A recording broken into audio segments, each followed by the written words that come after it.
지금 우리가 처한 상황을 한 단어로 정리하면 고난입니다. 또 어려움이라고 말할 수 있을 것 같습니다. 단군 이래 민족 최대의 위기라고 말하는 사람도 있습니다. 6.25 한국 전쟁만큼 고통스러운 시기라고 말하는 사람이 있습니다. 실제로 많은 사람들이 생활고에 시달리고 있습니다. 여기저기에서는 폐업 소식이 끊이지 않고 있습니다. 자녀들이 학교에 나가지 못하고 공부하지 못하고 있습니다. 무엇보다도 우리들에게 있어서는 생명과도 같은, 호흡과도 같은, 그리고 함께 교제하고 또 힘을 내고 옆에서 격려하면서 우리 신앙과 믿음이 자라는 건데 함께 하지 못한다라고 하는 것, 이 상황을 한 단어로 말하면 고난이고 어려움이라 말하지 않고서는 뭐라고 설명할 수 있겠습니까? 그러나 사랑하는 성도 여러분, 우리는 낙심과 절망 속에서만 있어서는 안 됩니다. 사도 바울처럼 어려움과 환난 중에서도 하나님을 찬양할 수 있어야 합니다. 그가 고난 중에도 찬양을 멈추지 않았던 내용이 에베소서 1장에 나오는데요, 에베소서는 사도 바울이 로마 지하 감옥에 갇혀 있을 때에 에베소 교인들에게, 그러니까 본인도 고난에 처했고 에베소 교인들도 막 핍박당하고 십자가 처형을 당하는 그러한 위기 속에 있는 이 교인들에게 보낸 편지입니다. 그런데 그는 에베소서 편지 서문에서 이렇게 고백합니다. 3절에서 찬송하리로다 하나님, 우리 주 예수 그리스도 아버지께서 그리스도 안에서 하늘에 속한 모든 신령한 복을 우리에게 주시되 라고 하면서 에베소서 1장의 서문이 시작되는데요, 여러분, 서문이 끝나는 14절까지 찬송이라고 하는 단어가 10번이 넘게 나옵니다. 사도 바울이 지금 1차, 2차, 3차 전도여행 다닐 때도 아닙니다. 여기저기에서 막 폭발적인 교회의 성장이 일어나는 때가 아닙니다. 사도 바울이 손만 대거나 아니면 그의 땀을 닦은 수건만 올려놔도 병자들이 일어나는 그런 기적과 같은 상황 속에 있는 사도 바울이 아닙니다. 그는 지금 순교를 각오하고 처형의 시간이 다가오는 그 과정 속에서 그는 에베소 교인들에게 편지를 쓰는데 하나님을 찬송하겠다라고 하는 찬송이 10번이 넘게 나온다는 거죠. 좋을 것 하나도 없는, 감사할 것 하나도 없는 상황에서 사도 바울은 하나님을 찬양하고 있는 것입니다. 다윗도 시편 22편에서 그랬습니다. 여러분, 시편 22편을 지금 다 읽을 수는 없지만은 여러분 나중에 한번 읽어보시기 바랍니다. 그가 얼마나 괴로운지, 내 창자가 뒤틀리고 뼈가 어그러지고 내 침이 마르며 원수가 에워싸고, 여러분 정말 옛날로 표현하면 아주 극심한 고통의 표현을 막 지금 쏟아내고 있는 거예요. 끔찍할 정도의 표현을, 고통을 지금 쏟아내고 있습니다. 그러면서 22편에 이렇게 얘기합니다. 도대체 하나님 어디 계십니까? 원수들이 에워싸고 모든 뼈들이 어그러지고 힘이 말라 일어설 힘도 없는데 불러도 대답이 없으시고 신음소리를 내어도 응답이 없으시는 하나님, 당신은 지금 어디 계십니까? 막 하나님을 애타게 부르짖는데, 여러분 9절을 읽어보면, 22편 읽어보면 그의 마음이 찢어질 정도로 지금 고통스럽고 괴로운. 그런데 그러면서도요, 시편 22편의 중반 이후에 가면 다윗이 고백합니다. 하나님을 온전히 신뢰하면서 내가 여호와를 찬송하리로다. 사랑하는 여러분, 어떻게 이런 고백이 가능할까요? 아니, 목사님, 지금 사는 게 아닌데, 참 죽을 것 같은 고통인데 무슨 찬송입니까? 무슨 찬미를 드립니까, 하나님께? 그런데 사도 바울과 다윗은 우리보다 더한 고통의 상황에서도 찬송했단 말이죠. 어떻게 이게 가능할까? 어떻게 이렇게 어려운 상황 속에서도 하나님을 찬송할 수 있을까? 여러분, 저는 오늘 여러분과 함께 읽었던 시편 103편에서 그 이유를, 어려움 중에서도 찬양할 수 있는 이유를 한번 찾아보기를 원합니다. 그리고 오늘 이 시편 103편의 고백이 저와 여러분들의 고백이 되기를 원하고, 정말 지금 단군 이래 민족의 최대 위기에 당해 있는 저와 여러분들이 이 어려운 가운데서도 찬양할 수 있는 사도 바울과 다윗과 같은 그런 훌륭한 하나님의 사람들이 되기를 주님의 이름으로 축복합니다. 그럼 어떻게 그들이 어려움 중에도 찬양할 수 있었을까? 첫 번째는 바로 하나님 앞에 우리는 먼지 같은 인생임을 깨달았기 때문입니다. 한번 따라 할까요? 우리는 먼지 같은 인생입니다. 오늘 본문 시편 103편 14절에 보니까 이는 그가 우리의 체질을 아시며 우리가 먼지뿐임을 기억하심이로다. 우리가 하나님 앞에 먼지 같은 인생이라고 하는 거예요. 그 다음에 15절에도 이렇게 얘기합니다. 인생은 그날이 풀과 같으며 그 인생의 영화가 들의 꽃과 같도다. 여러분, 인생은 그날의 풀과 같이 금세 시들어버리는 게 인생이라는 거고요, 인생에 우리가 누렸던 영광과 영화는요, 마치 들에 핀 꽃처럼 금방 시간이 지나면 시들어버리는 그런 것이 바로 인생이라고 지금 시편 기자는 고백하는 것입니다. 시편 기자가 어려움과 고난 속에서도 찬양할 수 있는 이유는 바로 나 자신이 하나님 앞에 어떤 존재임을 분명히 깨달았기 때문이라는 거예요.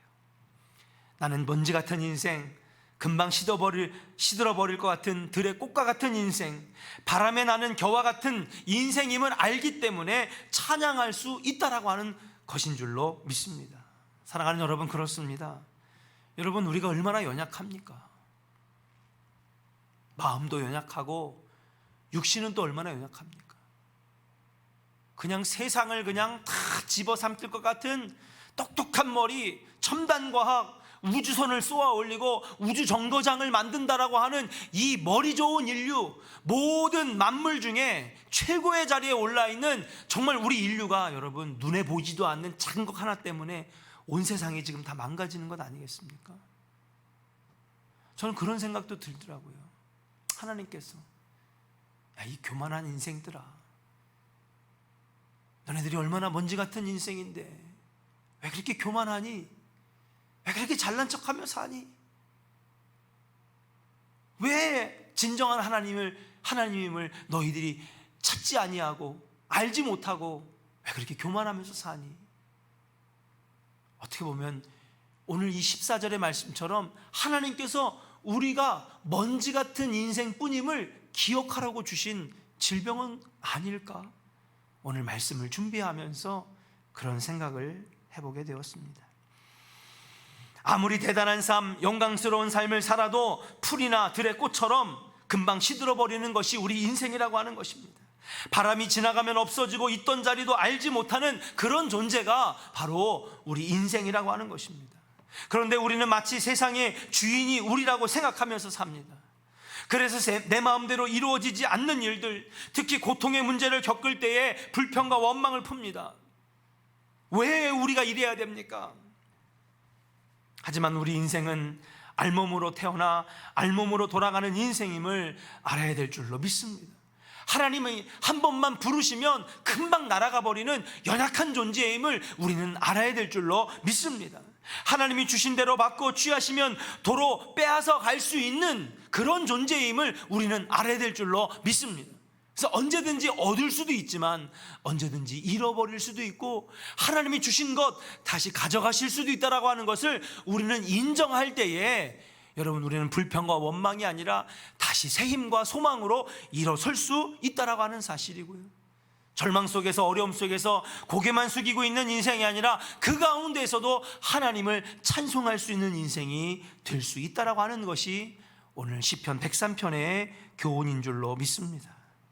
그러므로 사랑하는 여러분, 내 삶에 당연한 것은 하나도 없는 것입니다. 하나님, 이거 원래 내 건데요. 하나님, 이거 원래 내가 누려야 되는 것인데요. 여러분, 우리가 당연히 누려야 될 것, 당연한 것은 하나도 없는 거예요. 언제든지 가져가실 수도 있고 하나님 없이 교만하며 살면 하나님이 다 빼앗아 갈 수도 있는 인생이라고 하는 사실. 내가 요구할 수 있는 것은 아무것도 없습니다. 그분이 주신 것은 감사한 것이지만은, 또 감사하고 또 감사해야 되는 것이지만은, 주지 않으셨다고 해서 분노하거나 원망을 해서는 안 된다라고 하는 거예요. 원래 그럴 권리가 우리에게 없는 것입니다. 왜 그럴까요? 오늘 고백처럼 하나님 앞에 우리는 먼지 같은 인생이기 때문인 줄로 믿습니다.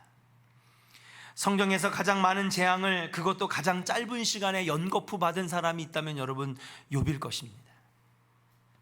그는 보고자들이 와서 자식이 죽고 재산이 약탈되었다는 소식을 순차적으로 전했을 때에 그는 숨 쉴 새도 없이, 거기다가 질병까지, 문둥병까지 자기에게 찾아왔을 때에 여러분, 그가 얼마나 고통스러웠겠습니까? 그런데 여러분 보세요. 그 가운데서도요, 여러분, 욥의 입에서 찬송이 흘러나와요. 욥기서 1장 21절에 보니까 내가 모태에서 알몸으로 나왔사온즉 또한 알몸이 그리로 돌아갈지라. 주신 이도 여호와시요 거두시는 이도 여호와시니 여호와의 이름이 찬송을 받을지어다. 여러분, 고난과 고통을 받자마자 욥기 1장에 그가 찬송했다는 거예요. 사도 바울도, 다윗도, 욥도 고난 중에, 어려운 중에 찬송했다는 사실이에요. 왜요? 하나님이 주신 분이시기도 하고, 가져가셔도 우리는 달라고 할 권리가 없는 먼지 같은 인생임을 이 세 사람은 깨달았기 때문인 줄로 믿습니다. 사랑하는 존의 성도 여러분, 저와 여러분들 이 고난의 순간에, 이 어려움의 상황에서도 여러분, 사도 바울의 믿음, 다윗의 믿음, 또 욥의 믿음이 저와 여러분들의 믿음이 되었으면 좋겠습니다. 어쩌면 이 먼지 같은 인생, 바람에 나는 겨와 같은 연약한 인생임을 인정하고 하나님을 붙잡는 그 순간에, 그때부터 희망의 빛이 다시 우리에게 비춰지지 않겠습니까? 사랑하는 여러분, 깨달을 수 있는 은혜가 있기를 주의 이름으로 간절히 축원합니다. 자연스럽게 오늘 첫 번째 이 시편 기자가 깨달은 인생은 먼지 같고 풀과 같은, 그리고 금방 시들어버리는 그런 인생과 같은 그 깨달음과 연결되는 것이 바로 두 번째 이유인데, 그것이 뭐냐? 하나님을 거역한 먼지 같은 인생에서도 하나님은 은혜를 베푸시는, 한번 따라할까요? 여호와는 긍휼을 베푸시는 분임을 알기 때문입니다.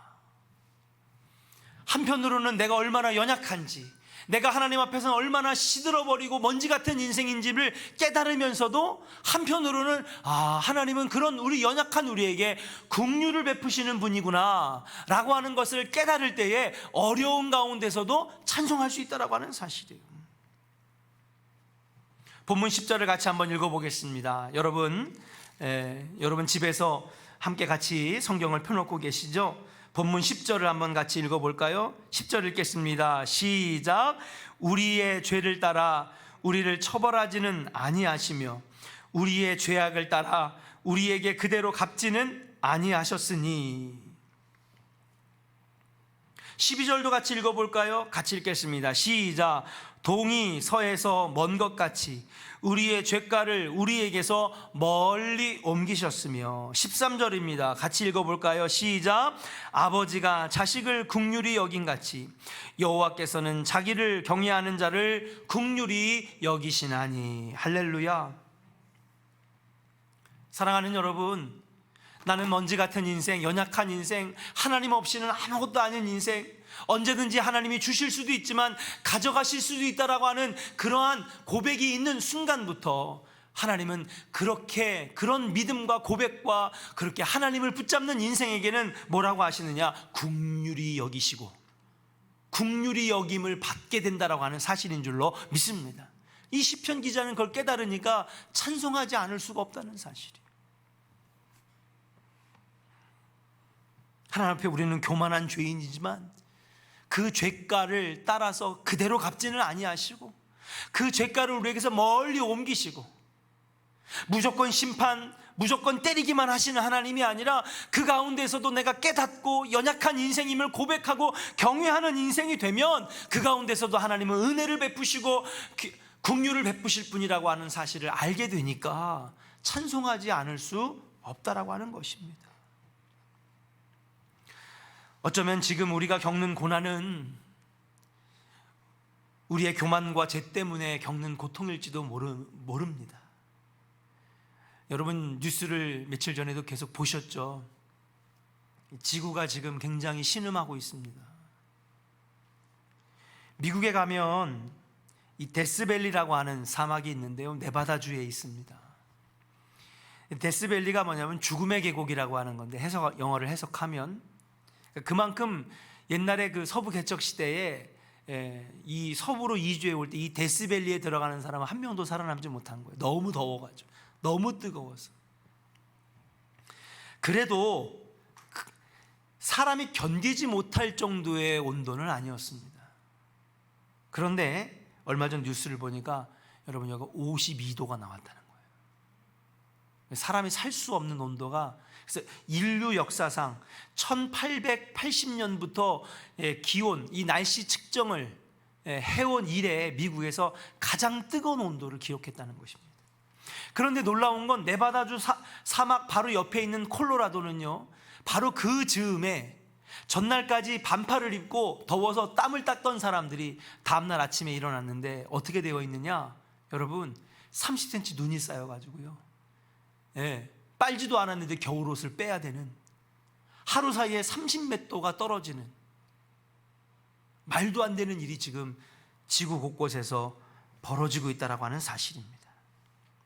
코로나 바이러스, 물론 올해 기록적인 폭우, 여러분 올해 정말 최장시간 여러분 이 장마가 이어지고 거기다 태풍이 불어들고, 여러분 왜 그럴까요? 여러분 지구온난화 때문에 그런 건데, 이 지구온난화는 여러분 인간의 교만에서 시작된 거죠. 이 세상을 우리가 마음대로 써도 된다고, 이 세상의 지배자는 우리라고 하는 것, 인류의 욕심, 우리가 세상을 마음대로 해도 된다는 교만, 하나님 없는 물질이 우상이 되는 세상이 만들어낸 이 죄의 징벌이 아닐까, 그런 생각을 해보게 됩니다.